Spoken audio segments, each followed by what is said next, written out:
யோசிக்காம போட்டு என்ன 1 கோடி ரூபா சரக்குன்னு. யோசிச்சு பல பேர் கிளம்பிட்டேன். யோசிக்கிறது நான் போறேன், நீங்க பாத்துக்கோங்க. என்னடா சொல்லுற? என்னடா ஆச்சு? போலீஸுக்கு பதிலாக போலீஸோட ஃப்ரெண்டை போட்டுருந்தா என்னடா பண்றது? ரவுடி நாம்பளே இத்தனை பண்ணும்போது போலீஸ் அவன் எத்தனை பண்ணுவான்?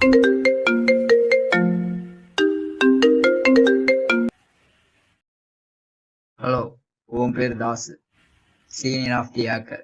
2 வருஷமா போலீஸ் ஃபோர்ஸில் வந்து உங்களுக்கு தேவையான சிகரெட்டை சேகரித்து கொடுத்துட்டு இருந்தேன். இப்போ நீ எனக்காக ஒரு உதவி செய்யணும். ஏய், நிறுத்து. உன் பேரு அஜித். நீ உன் ஃப்ரெண்டை பண்ணவனு தேடிட்டு இருக்க. அவன் கொல்லிமலை காட்டில் இருக்கான். நீ இப்போ போனீங்கன்னா அவனை பிடிச்சிடலாம்.